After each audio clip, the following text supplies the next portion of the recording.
Olá, alunos do nono ano do Colégio Primeiro Passo, vamos dar início a mais uma aula de Geografia. Então, pega o livro de vocês de Geografia, porque a explicação da aula vai ser da página 27 até a página 29. Na página 27 vai falar do processo crescente de urbanização e na página 29 vai falar da cidade à selva de pedra. Então a gente começa falando do processo crescente de urbanização. Para se iniciar falando sobre o processo crescente de urbanização, é melhor a gente primeiro diferenciar a diferença de urbanização e crescimento urbano. Qual é a diferença? Quando se fala de urbanização, está falando de crescimento da população. Agora, quando se fala em crescimento urbano, está falando do crescimento do espaço físico da cidade. O que quer dizer, crescimento urbano está falando do crescimento da cidade.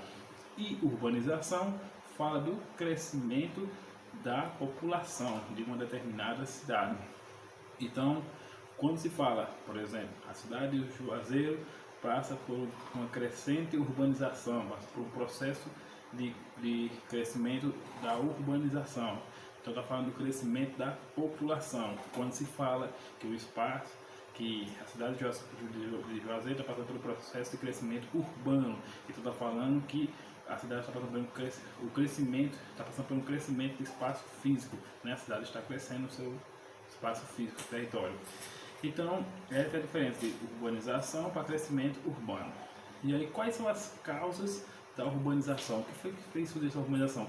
Primeiro foi a chegada da industrialização. Então, a revolução industrial ela vai causar essa crescente das cidades, esse crescimento urbano. Então, as pessoas saem das zonas rurais para ir morar nas grandes cidades que ofertavam o trabalho da industrialização. E essa questão de sair da zona rural e ir morar na cidade fica conhecido como o êxodo rural. Êxodo rural é o que? É sair da zona rural para ir morar na zona urbana, na cidade. Então a industrialização e o êxodo rural passam a ser as causas do crescimento urbano, né? Do processo de crescimento da urbanização. E como é que está o processo de urbanização atual? Ele está dividido em dois modos: a urbanização lenta, que vem dos países ricos, que por ter a urbanização, o seu processo de urbanização já está tão cheio, já está tão quase no limite, que o processo agora de urbanização é lenta, até porque foram nessas regiões que se iniciaram nos países ricos, cidades ricas, países ricos, nessas regiões que começou o processo de industrialização. Então, existem dois processos de urbanização, né? Que é o processo de urbanização lenta, que fica nos países ricos, onde sua urbanização, o processo de urbanização de crescimento, seu crescimento urbano está no processo lento devido ao limite de tantas pessoas já moraram nesse espaço. E tem a urbanização de natureza terciária, que se encontra nos países em desenvolvimento ou subdesenvolvimento, como as pessoas costumam chamar. São os países que, como por exemplo o Brasil, países que passaram pelos processos de colonização, que foram colonizados, onde a sua população rural está saindo da sua zona urbana atrás de trabalhos terciários, como trabalhar, por exemplo, no comércio. Então, atualmente tem dois processos de urbanização, que é o processo de urbanização lenta, está nos países ricos, e a urbanização de natureza terciária, que fica nos países em desenvolvimento, ou países, como algumas pessoas costumam chamar, de países subdesenvolvidos. Aí a gente parte para a página, como eu falei, agora para a página 29, onde vai falar da cidade Selva de Pedra, né? Como também cidades passam a ser conhecidas como a Selva de Pedra.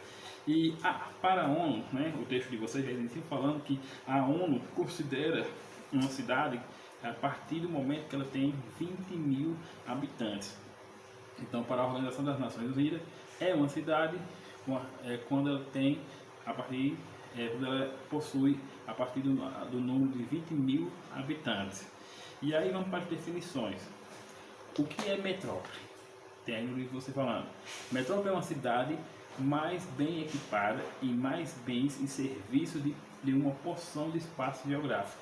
Então, a metrópole, como por exemplo Fortaleza, ela apresenta a cidade que é bem mais equipada em bens e serviços de uma porção de espaço geográfico.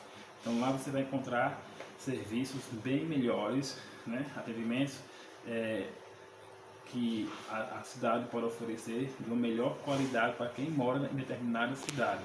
Tem também a megalópole. O que é a megalópole? Né? É uma palavra que deriva de termos grego, mega vem de grande e pole de cidade. E o que é que significa megalópole? Né? Ali logo, cidade grande. Então a megalópole constitui-se em extensa área urbanizada resultantes do encontro de duas ou mais metrópoles. Então quando há um encontro de duas ou mais metrópoles, se chama de megalópole. E quando se tem um encontro de duas ou mais metrópoles, e quando de duas ou mais metrópoles, é quando você já está vivendo numa grande cidade, porém a cidade que você está morando já está invadindo outra grande cidade, e aí causa a megalópole. E esse processo das cidades se encontrarem, e você está andando numa cidade e nem sabe em qual cidade já está, devido à conurbação, passa a ser conhecido como a conurbação entre cidades. Quando falar em conurbação, entenda que é o encontro entre metrópoles, viu? E megacidades. O que significa megacidades? São cidades com mais de 10 milhões de habitantes, né? Então, megacidades são cidades com mais de 10 milhões de habitantes. Não tem muitas cidades com mais de 10 milhões, mas tem algumas cidades. E aí a gente vai para a página 29, a gente pula para a página 30, onde vai falar da cidade global. E o que é a cidade global? Está aí no texto de vocês, bem destacado e bem grito na página assim, fala: é uma metrópole que se caracteriza pelo critério qualitativo de diversidade de serviço, ou que faz com que esta exerça um forte grau de influência sobre outros centros urbanos em diferentes lugares do planeta.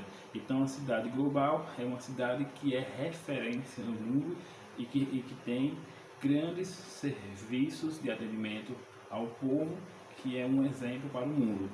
Essas cidades global, elas são divididas em classe alfa, beta e gama.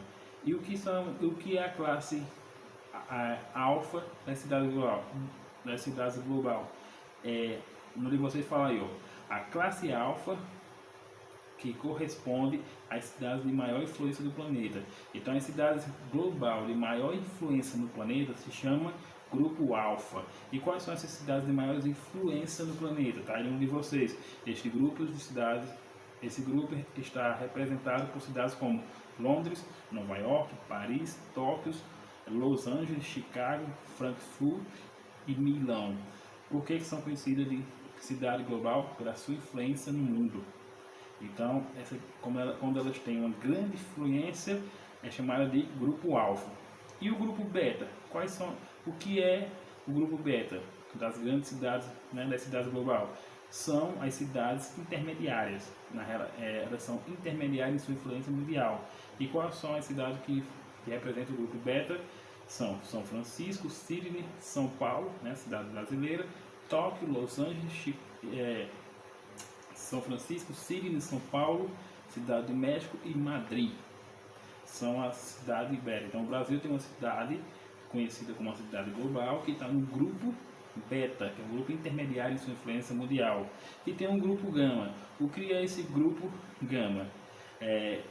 O gama corresponde às cidades globais de menor expressão mundial. São bem conhecidas, mas essas são cidades globais, né? Bem conhecidas, porém ela tem uma menor expressão, menor influência mundial. E as cidades gama são entre elas Pequim, Boston, Washington, Munique, Caracas, Roma, Berlim, Amsterdã, Miami e Buenos Aires, né?